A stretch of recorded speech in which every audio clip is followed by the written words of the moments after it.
Pero ¿cómo piensa China usar sus fuerzas? Bueno, pues básicamente se trata de crear un gran escudo, a menudo conocido como Zona A2AD, en la que se combinan sistemas de defensa aérea, fuerza de caza, defensa antimisil, antibuque, guerra electrónica, radares, así como enormes capacidades de reconocimiento y vigilancia satelital. Hoy día se asume que esta zona A2AD abarcaría la conocida como primera cadena de islas, y para Estados Unidos sería muy difícil atravesarla. Sin embargo, la cosa no se detiene aquí, sino que China sigue expandiendo sus capacidades que cada vez más abarcan la segunda cadena de islas y potencialmente incluso la tercera, lo que abarca e incluye a las principales bases americanas en todo el Pacífico. Huele mucho a Pearl Harbor. Pero antes de continuar quiero darle las gracias al patrocinador que ha hecho posible este vídeo, la compañía de videojuegos World of Warships. World of Warships es un juego de estrategia naval en el que podrás emplear distintos tipos de navíos para enfrentarlos entre sí en grandes batallas navales online. El juego es totalmente gratuito y está ambientado desde 1900 hasta 1950. Para los que os interese este videojuego podéis registraros introduciendo el cupón Ready for Battle 2020. Los regalos incluirán 700 doblones, 1 millón de créditos, 7 días de cuenta premio y 2 cruceros de combate. Podrás tener el crucero Ishizuki y el USS Charleston con camuflaje especial. Y además World of Warships va a incluir submarinos dentro de poco en el juego, así que podéis disfrutar de otro aspecto fundamental hoy día de la guerra naval. Eso sí, nosotros nos estamos centrando en la Armada China. ¿Y qué papel más concreto tendría esta en el caso? En primer lugar, disuasión nuclear. Los submarinos nucleares chinos se dedicarían a navegar en las zonas más seguras para garantizar una represalia que disuadiría a Estados Unidos de emplear sus armas nucleares. Estos submarinos nucleares chinos incluso podrían ser un as en la manga para una posible cuestión de Taiwán. Ataque contra las líneas de comunicación enemigas. La clásica guerra contra el tráfico mercante enemigo, impidiendo la llegada de suministros mediante el uso de misiles de largo alcance y sobre todo de los submarinos, aunque no se deben descartar acciones de las fuerzas especiales o incluso algún tipo de corsario. Defensa de las líneas de comunicación propias, para poder garantizar el movimiento de buques logísticos y de suministros para abastecer a una gran fuerza de desembarco, pensando principalmente en Taiwán. Apoyo directo a las operaciones en tierra, a veces incluso liderándolas. El ala embarcada de los portaaviones chinos, los cañonazos de los destructores y el despliegue de las brigadas de marines chinos serían fundamentales para invadir Taiwán y otras islas. Impedir o dificultar los movimientos del enemigo mediante el uso masivo de minas, es decir, ser capaz de negar determinadas áreas al enemigo. Y por último, muy importante también, destrucción de la flota enemiga, en especial de sus submarinos. Bien, hay que pensar que esta defensa activa, que en el fondo es muy ofensiva dentro de su área, ¿no?, de influencia, por así decirlo, dentro del área en que puede actuar, es tremendamente compleja. Entra en juego ese concepto del A2AD.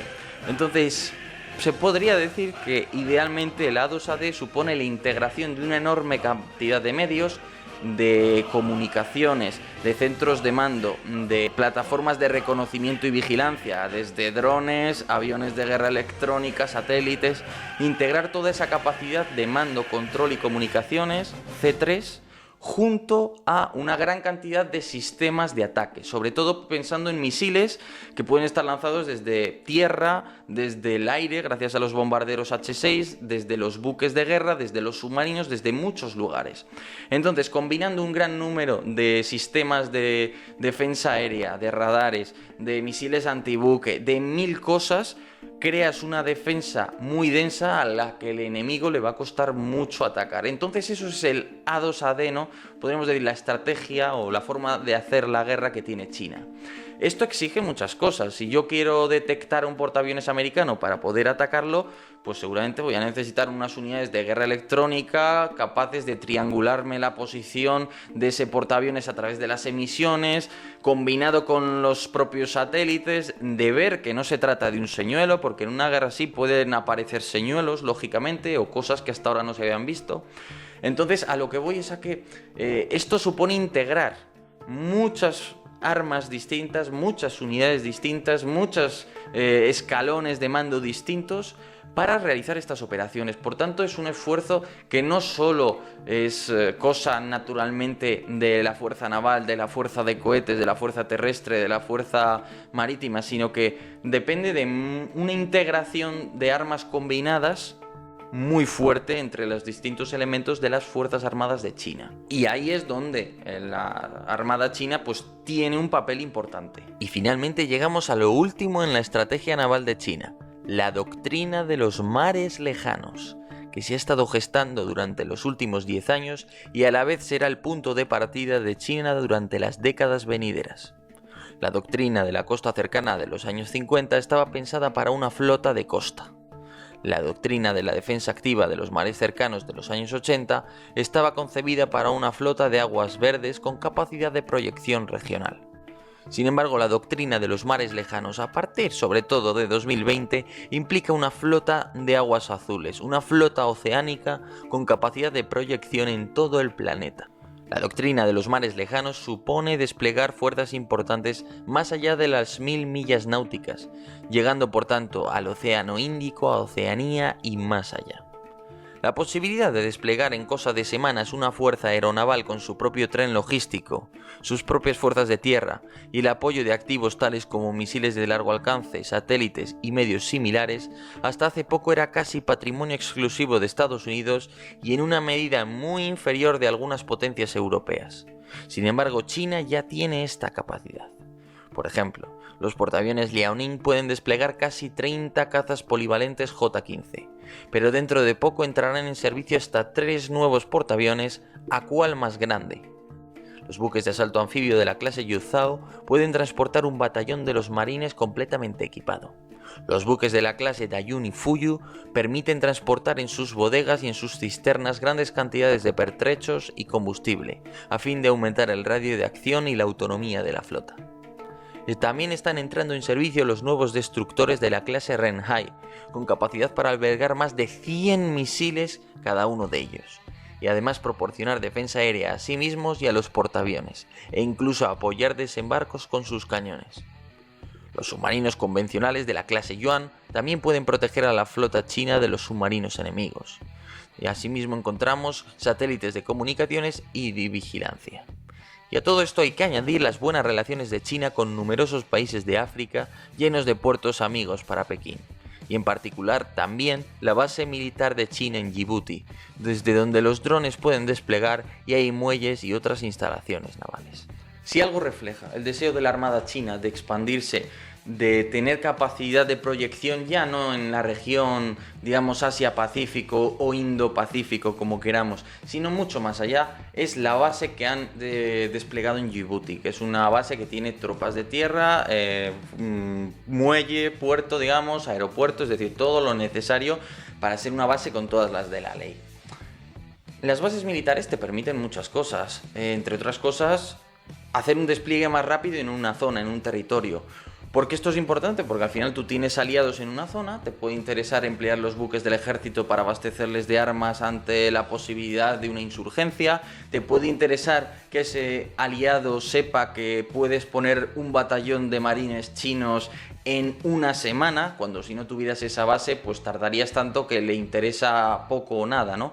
Entonces estas ideas son importantes y refleja también un poco pues ese ascenso de China, ¿no?, como potencia en todos los planos, político, económico y militar. Al final son 3 planos que suelen tener algún tipo de correlación, ¿no? Entonces, cuando creces económica y políticamente, normalmente también lo haces en el plano militar. Hay alguna excepción muy concreta, el caso quizás de Alemania en la Unión Europea, pero poco más. Entonces, China, por supuesto, pues sigue también esa correlación, ¿no?, entre política, economía y poder militar.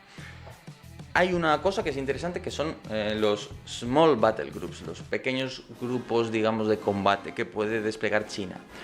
¿A qué quiero referirme? Bueno, pues normalmente si tú despliegas fuerzas muy lejos, normalmente puedes desplegar menos. Entonces eso te obliga a crear un tipo de fuerza que no sería la misma que para defender a China de un ataque de Estados Unidos.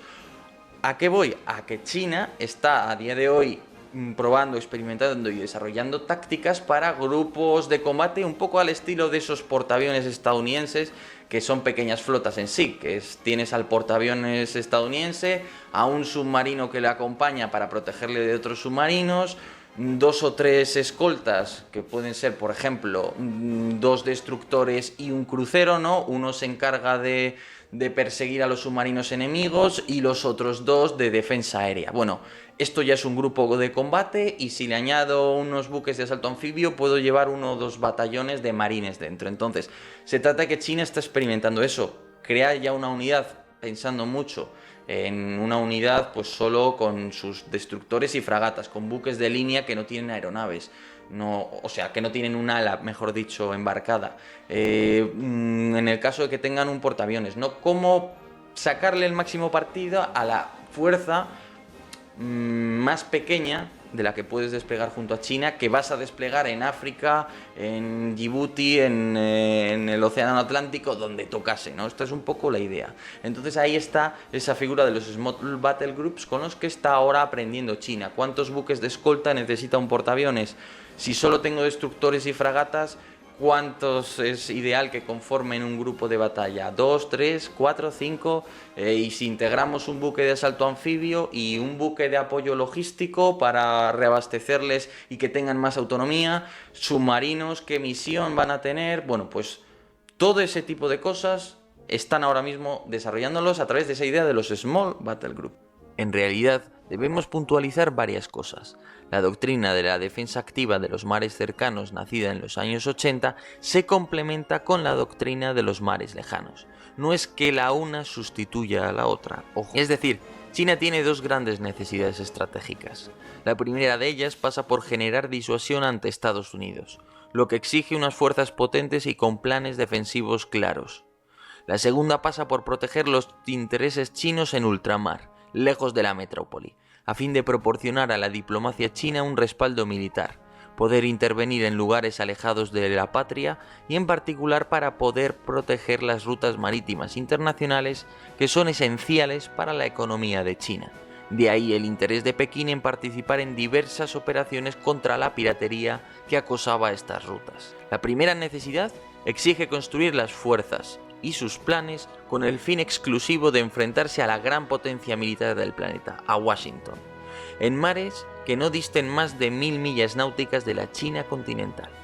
Ahí es donde entra la doctrina de la defensa activa, que seguirá en pie mientras Washington sea una amenaza militar real para Pekín. Por su parte, la segunda necesidad es acorde a la doctrina de los mares lejanos, que exige contar con fuerzas especialmente organizadas para actuar de forma autónoma. Y ahí es donde entran los grupos de batallas pequeños de los que os hablé antes. Operar en mares lejanos supone desprenderse del poderoso imán que es la China continental, obligando a la Armada a contar casi en exclusiva con los recursos que puede embarcar en sus buques y el apoyo de alguna base en el extranjero o alguna nación amiga. Se trata del camino para competir de tú a tú con Estados Unidos y convertirse en una potencia marítima.